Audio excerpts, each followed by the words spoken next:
With the closing of Bagel J's, another bagel maker in town is getting a bigger spotlight. And they say move over to New York City.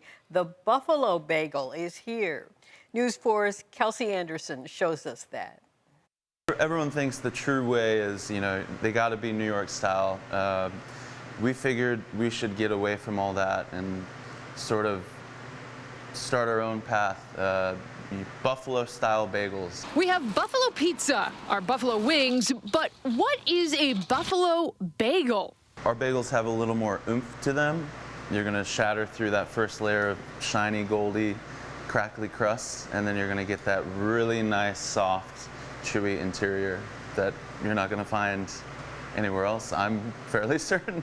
And all that starts here. Key to success is this little 50 grams of goo. Joe White's sourdough starter, which is essential to making his bagels and sourdough bread, came from his brother years ago. He just wanted to make some pizzas, so he gave me a little bit, and I had no idea what to do with it. White, a former musician, didn't touch the starter for years. But after surgery to both his wrists for carpal tunnel, he turned to it.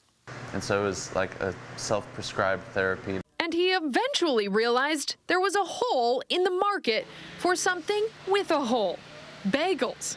And Dopest Dough was born. It just means it's really good, folks. Don't worry, we're not putting anything in the bagels that we shouldn't be.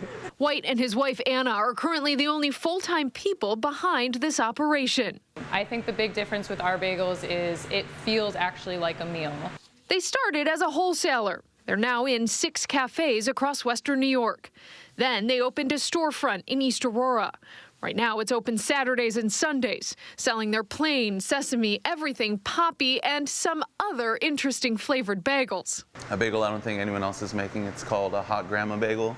It's got Lao Gan Ma chili crisp, house-made hot honey, toasted sesame seeds. They churn out about 2,000 bagels a week, all of them made with local ingredients, including their flour and honey. But expect much more from them very soon. We're building out a state-of-the-art facility in the back of our building. Within this year, all new equipment will allow them to make more bagels, getting them in even more cafes and expanding their Dopest Dough storefront into other communities. It's the dopest. It's the best. Dopest Dough bagels with toppings like sesame and everything have a special modified starch on top of them instead of an egg wash to keep those toppings on. It makes those bagels vegan, and the owners also say their toppings stay on a lot better than other bagel brands. You'll have to check it out. In the studio, Kelsey Anderson, News 4.